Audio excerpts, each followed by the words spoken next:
Welcome to this edition of SAU Magazine, a weekly program featuring news, profiles, sports, commentary, interviews, and special events, all coming to you from the campus of Southern Arkansas University in Magnolia.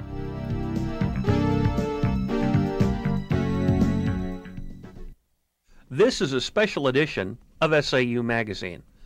Dr. Jerry Cortez was a fixture in the SAU Department of Theater and Mass Communication for 31 years, before his death from cancer in June 1996. A recent inventory of student broadcast projects uncovered a rare radio interview with Dr. Cortez, conducted in June 1992. The student hosts are Mitzi Bagwell and Jennifer Salley. I almost stayed in the Army. If it hadn't been for Vietnam, at that particular time, this was 1965 we're talking about, Vietnam right at the beginning. Vietnam just got started, and I thought sure they would keep me in for a while. If it hadn't been for Vietnam, I probably would have put in for a direct commission, would probably have been commissioned a first lieutenant, and would have stayed in the Army, and by this time I probably would have been retired and doing no telling what. But that's, that's the type of, you take your chances. And while I was in the Army, before I was going to get out, my undergraduate acting teacher, the same woman I was talking about earlier, sent me a letter saying that she was offered a job at Southern State College in Magnolia, Arkansas, and they had no position for her husband. She recommended me for the job. I had swore up and down to her I would never teach. I told her that's the last thing I would do. I'm not going to teach, so on and so forth. She said, you could eat while looking for something else. Why don't you take it? So I sent in an application and forgot about it. Right. And that's so. And you might have another question. That was, I think, from there. Go ahead, Jennifer. Well, when did you come to SAU? 1965, right after I got out of the Army. I was sitting at home in July. I had interviewed in San Francisco for jobs, in Lafayette, Louisiana, Baton Rouge, New Orleans, and there were no TV jobs forthcoming. I wanted to go into television news. Huh. And I got a call while I was sitting at home in South Louisiana and said, are you still interested in a job at Southern State College? Well, I hadn't thought very much about it. They said, would you like to come up for an interview? I said, okay. So I took a map out and, said, where is Magnolia, Arkansas? And I looked at the map and found out it was just right across the state line from Louisiana. So I jumped in my Mustang, my 65 Mustang, jumped in my car and drove up here and interviewed for the job. And that's when I came here in 65. Well, when you interviewed, what made you choose SAU? You said you had kind of an experience when you got here. It's one of those things that, in life, you get feelings that come over you, and you never know what causes them. I was in an interview process with the president and the vice president for academic affairs, and then after that they turned me over to people within the speech department so that I could talk to them for a little while. And the guy said, let's go over to the student center and get a cup of coffee. So as I was walking across campus, this strange feeling came over me, like, this is where I belong. This feels good. I signed a contract before I left here that day. That's great. We're glad you're here. It's just one of those things that come over you. You can't answer them. I don't know why. It's just a feeling. But I signed. We have 1-year contracts here, and in my mind, I was here for 1 year. Right. Just like you were just going to get 1 degree. Yeah. I was here for 1 year from 1965 to 1992. It's been 1 year at a time. Right, 1 year at a time. That's the way you have to take life. I was told earlier that you met your wife, Suzanne, when you were her instructor here at SAU. Tell us about that experience. Well, she just was in a class, and you know how things go. I was young. I was very young at the time. Very young. Yeah, my hair was still very dark. Single. And my eyes were still shiny and that type of thing, and very young and very single, very unattached. And I just happened to meet her in an oral interpretation class or something or other. And we got to talking, and one thing led to another, and a couple of years later we got married. Well, I understand you and your wife have 3 children, and your oldest son, Chris, is following in your footsteps. And I also heard that he was writing a play. Could you tell me a little bit about it?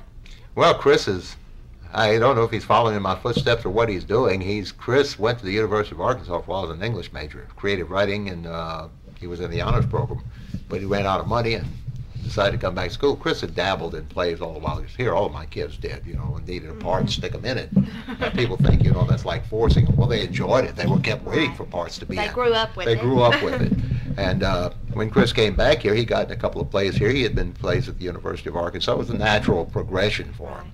And so we looked at a degree plan here and found out that if he finished his degree in English with a theater minor and taking as many courses in theater as he could get out of here rather quickly, and he will get out of here next December.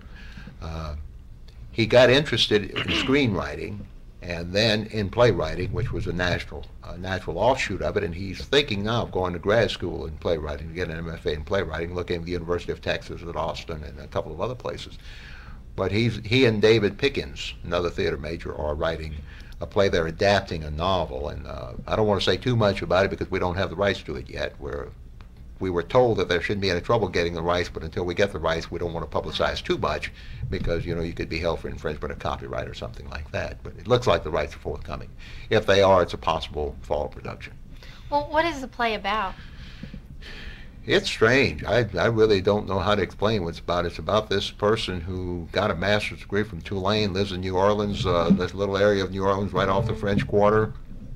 32 years old, hadn't held a job, can't hold a job. His view of the world is skewed, and he's a weird person, and he affects everyone around him. He seems to attract all of the weirdos, and he like runs, a magnet. Yeah, he runs into contact with all of them, and his mother's up in arms. At first she's subservient to him, then she tries to decide what can I do with him, and at the end of the play she takes some action that I don't think can be divulged because it's sort of an ending that you don't expect, but it does happen. It's just about this guy and his adventures and the people he runs into looking for jobs and the type of jobs he gets and the weirdos he runs into and what happens to his life. He has a world view, and his world view is weird. So all I can say is it's about this guy Ignatius, and Ignatius is weird. It's interesting working on it, trying to make it hang together as a play. Coming from a novel to a play can be terribly difficult. And do you have any other help? I mean, is there anyone else helping them work with it? Or? Well, we're doing it in a class. We have a directed study, and we have 6, 7 people working on the play. They're writing, and the people are reading and making comments and saying, this works, this doesn't work, so on and so forth. And what we're doing is workshopping the play. And by workshopping the play, we hope to come up by the end of this semester with a script that is in rough form but complete. And all it will take will be some more work on their part during the next half of the summer. And hopefully in the fall we put it together with some of our regular actors, scholarship actors, and as they start fleshing out the parts, then they will be making comments to the playwright saying, well, we think this doesn't hang, or this scene doesn't work, or these lines don't fit in my mouth, can we do this? And the change process takes place. We produce the play, we ask for audience comments, what they think about the play, any comments they want to make concerning the play. We take those comments, we look at them, and we make changes in the parts of the play that didn't work. So it may take 2 to 3 times for the play yes, to it would actually take a couple of times, and we hope that if it hangs together well enough and good enough that we will enter it in the American College Theater Festival as a new play entry from Southern Arkansas University, and then it would get a comment from a playwright there who would sit with Chris and David and would then comment on the play and give them suggestions as to how they can fix it, what they can do with it, so on and so forth. And then if we're lucky enough, maybe it'll go on to more competition. And each step, it gets critiqued. Right. And that's what we're looking for. Which also means it gets better. We're looking for critiques, and that's what you need. Once you need people to tell you, this works, this doesn't work, take this out, put this in, expand this, take that away. We're not playwrights here. Right. It'll also be good for Chris and David's name to get it would be out. very good for them, especially if some of the playwrights at some of the universities where they're wanting Right. to go see the play. Then, yes, it would help them get into grad school a lot better than the guy from UT is always at the American College Theater Festival. So. And that's where Chris is kind of So wanting that to go. Chris has met him and favorably impressed with him and has taken a trip up there, and he likes the situation. So hopefully maybe that's where he'll end up. I have nothing against UT. No. It's a good school. I know that you said from Thibodaux, Louisiana, way down in the southern part of the state. How is their culture different from South Arkansas's culture? Oh, like day and night. It's an entirely different world. You cross the Red River at Alexandria, Louisiana, and you enter into a new world. The coffee is the first thing you notice is if you stop someplace and get a cup of coffee. Suddenly it's thicker, it's stronger, it has a different taste to it. The people speak with a little more pronounced accent. You see more Catholic churches than you see anything else. You start noticing a difference in the food. It's a lot spicier. And a lot more relaxed atmosphere as far as entertainment. And people seem to get together in bigger parties and wilder and that type. I think it goes back to the old fête d'odo, as they called it in the Cajun culture, the weddings and all, where everything was a celebration. if you had a wedding, I mean, it started in the morning, they got married, and it went on and on, and bride and groom could leave, but the party continued. Kept on. Until everybody decided it was time to go home, and that could be midnight. Right. And it's still that way. Parties still hang on like that. In fact, here in Magnolia just recently, one of Chris's friends got married to a girl from Grand Isle, Louisiana originally, and they had the wedding at the home around the pond, medieval dress, and then after that the wedding reception was at the Catholic Student Center, Catholic Rec Center here, and it was a good South Louisiana type with food and gumbo and boudin, all of that good stuff, and dancing and a little refreshment, liquid refreshment. You know, it was a good, almost faded dough in Magnolia.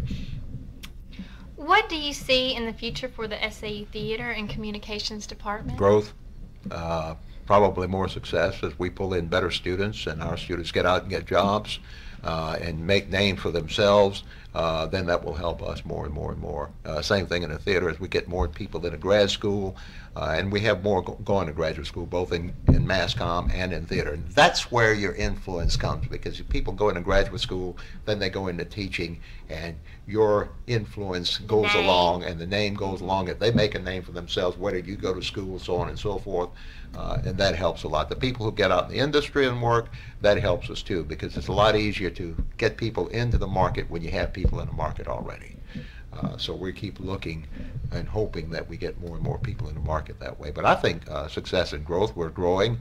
Our actors are getting better. Our theater program is getting better. With our scholarship program, we will just continue to grow. That's what I see. I think the productions are just getting so good. They're much better, yes. We hang in there with any of the schools in the state, that's for sure. And what I saw last festival, we were better than probably 6 of the 8 shows I saw at festival. We probably were better than any of them. It's just we didn't, you know, it's one of these things where you got a bunch of people selecting. If your name doesn't get off the table, you just don't make it. But we were better than they were.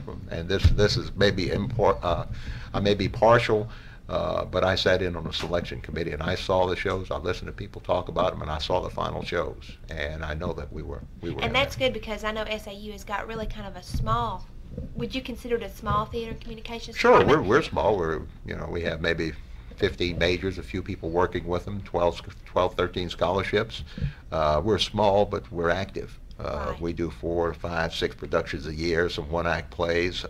Our students get a lot of work, and that's the way you improve. It's like almost anything else. You can learn theory in a classroom, but you don't learn how to do it till you get out and do it, and you make your mistakes. And that's one thing here. We let people make mistakes, and we hope that they don't make them too long, but you have a chance to work in productions, and the pressure is not there that this is we've got to make all the money in the world from this, that we live on our budget. It's a learning experience, and that helps a lot.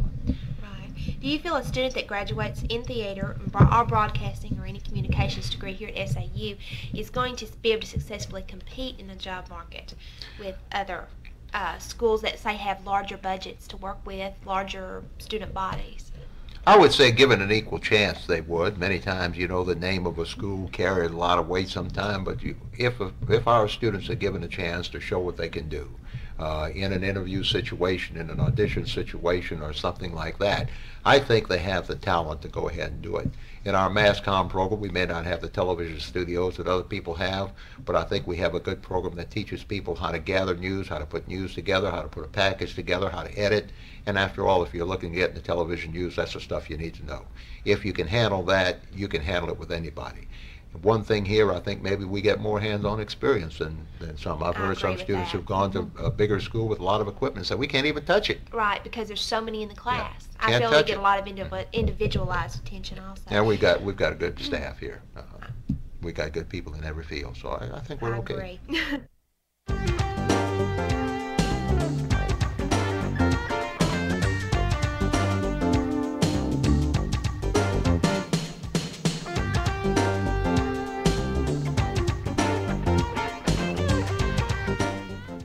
SAU Magazine is a production of broadcast journalism students in the Department of Theater and Mass Communication at Southern Arkansas University in Magnolia.